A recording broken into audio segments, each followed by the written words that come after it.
Hello everybody, my name is Jared from JRod Production Studios and welcome back to another video. Now today, I want to take a look at what I would consider to be the top 5 overpriced LEGO Star Wars sets that they've ever made.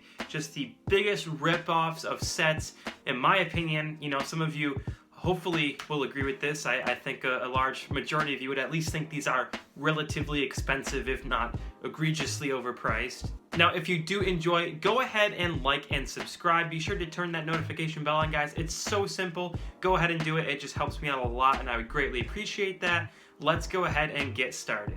And go ahead and let me know what you guys think are the most overpriced sets. Are they what I have, or are they a little bit different, and what you think are just all-around rip-offs from LEGO Star Wars? Let's go ahead and get started with number 5. Number 5 is one that I hate that I have to include on here. It is one that just greatly pains me knowing it is one of the biggest rip-offs for a LEGO set ever, or should I say a LEGO Star Wars set, that is. And that is the Republic Swamp Speeder, set number 8091. It came out in 2010, which was $30 at that point in time. Forget this, 176 pieces. In today's money, that's closer to $40 for 176 pieces. This one is just overpriced. Even though I just love the set, it's too overpriced. You can see we have the Barriss Offee minifigure, which is great there, and then this is actually an exclusive clone trooper that came with it. This is the only clone trooper that came in this set. It came with the girded mouthpiece. It's got like the dots on the mouthpiece and whatever or whatnot. And yeah, it's got some cool figures for that reason, but for $30 or $40, I would really have liked to see this include another clone trooper or another little side build or something. And probably a big reason for why that is so overpriced is that it is actually a Toys R Us exclusive, and those sets just tend to be a little bit more expensive to make up for that. And yeah, but I think this one is just a little over the top. $30 now would be like $36, $37 for a 176 piece set is just a bit ridiculous in my opinion. At number 4, we have the AT-ST, in particular the First Order AT-ST. Now this is set number 75201, and it contains 370 pieces for $40. Now the price isn't what the big issue is for me on this one.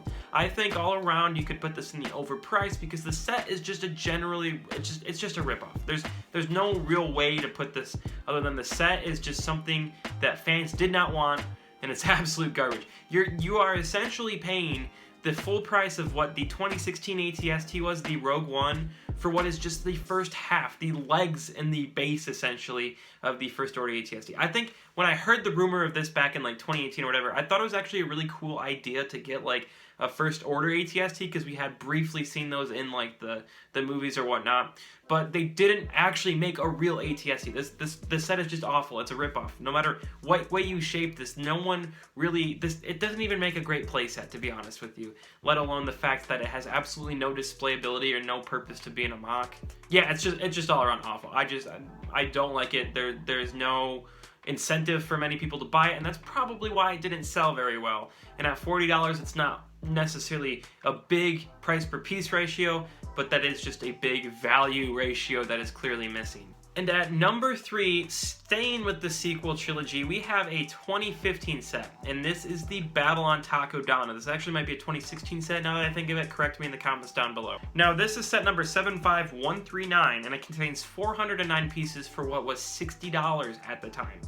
The figures aren't awful. You obviously get the Finn, you get the Stormtrooper, you get the Maz Kanata, whatever. It's the outline of Maz Kanata's castle is what really starts to take a turn for me. It doesn't feel like a $60 set in the slightest. It feels just really more like a $40 play set at the most, but 60 is pushing it. Now this isn't one that I think is just outrageously priced, but it's definitely overpriced, and it's definitely one that comes in at the top 5 for sure. And it's yeah, it's not a terrible set. I'm not trying to say that this is a bad set. It's just overpriced. $60 for this. And yeah, and then they don't even use large pieces here. I think this should be at most $30 to $40. Definitely not $60. And at number 2, this one is going back to the prequels, the one that started the list, but this happens to be the General Grievous Combat Speeder. Now this is set number 75199. It came out for $30 with only 157 pieces. Now, that is ridiculous. It's like twice the price of what it realistically should be. $20 at the most. $30 is just insane. You're getting 2 figures with this one. You're getting the General Grievous, you're getting the Mace Windu, and yeah, it's just nothing special. The build itself is so boring. I mean, there's not a whole lot with the speeder. It's not even that detailed. It's just a couple big plates shoved together, essentially. And yeah, I don't think this one deserved to be $30, but it does deserve to be on an overpriced list. That one's for sure. Now, it came out in 2018, of course, so the price isn't much different today. I think the $30 would only be like $32 adjusted for inflation or whatever. But yeah, you compare it to most $30 sets. Say now you have the 501st Battle Pack, or just released a couple days ago in 2021, the Trouble on Tatooine set. That's a $30 set. Those are $30 sets. This one certainly is not. Even the Anakin's Jedi Starfighter or Interceptor from summer 2020 was pushing $30. This one at $30? No way, absolutely not. This one deserves to be on the list. It would have been the most overpriced LEGO Star Wars set of all time if it wasn't for number 1. And don't get too far from General Grievous, because we're staying with him for number 1, and that is the General Grievous Starfighter, a summer 2020 set that came out for twice the price I was expecting once again. Now this is set number 75286 with 487 pieces. Now 487 pieces, yeah, you know, $40 would be a really good deal. $50 would be, you know, about what it should be. $60 is pushing it a little bit, but $80 is what this set retails at. $80. And the worst part is that the Obi-Wan Kenobi is a minifigure pulled from another set that doesn't even belong. Now, while that one's not as big of a deal to me, I actually don't mind the figures as a whole. The Airborne Trooper's pretty cool. The Grievous is just a no-brainer. The Kenobi's obviously a little bit lacking. I'm not too crazy on that like some people in the community are. But the pieces you're getting with this, there are no large pieces present. The set itself is not inherently big for $80. The box is actually like a $50 box, and when you pick it up, it's so light. It doesn't feel like it's more than like a $50 set. I mean, when you pick it up, the box is like 90% air. It's like a bag of Lay's potato chips made in the late 2010s. I mean, there's just nothing there, you know? The box of the set is about as full of air as the brains of the marketing team who just ruined what otherwise would have been an excellent set. I'm telling you, this set was a Commander Cody and $20 away from being one of the top 5 Episode 3 sets of all time. I'm telling you, if this was a $50, $60 set and it had a Commander Cody in there, boom, this is an instant classic. This is a hit.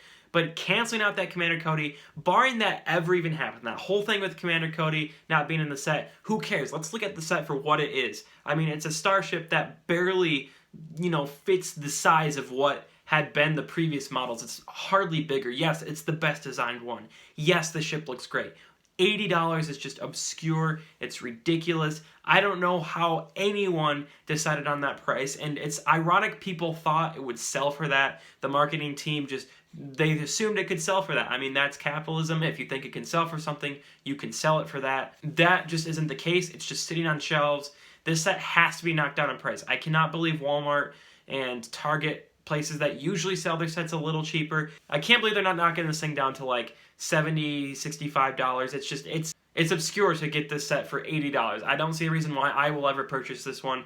This one just makes me all out mad. How do you ruin such a great set other than charging twice the amount? And that is why this one is number 1. It's just, you make what would have been such an awesome set, and you flip it around, and you just disappoint. Alright, so that is my personal list, and I also would like to specify one more thing. I do not think that these sets, I don't think Star Wars in general is priced more because Disney makes LEGO charge more. I mean, a lot of these sets, a lot of what you would consider to be overpriced LEGO sets probably came out before LEGO was ever really under the wing of Disney, or what Disney told LEGO what sets to make, because that doesn't happen. Disney doesn't tell LEGO what sets to make. LEGO has their own thing. They make their own price. It's a product. Yes, they pay a trademark, but why aren't the Harry Potter sets jacked up? I mean, why does Hasbro not pay a giant fee on their Star Wars action figures? It's because it's not there. This is completely LEGO. LEGO is the one deciding to charge these ridiculous amounts for these sets. It is not because they have to pay an obscure amount to Disney. They just want you to pay an obscure amount to them. So that's why I encourage you, when we get these sets, do not buy them full price. I mean, that is the power that we as the buyer have It just sickens me to see them just mark these sets up more and more. Sorry I'm getting upset about this, but it's just aggravating that there's always that one kind of good set that happens to just be ridiculous, and I'm holding back from buying those this time. So go ahead and let me know what you thought of this down below, what your list would look like. Do you agree with me or do you disagree? Again, thank you all for watching. Be sure to like and subscribe for more content, and as always guys, have a great day.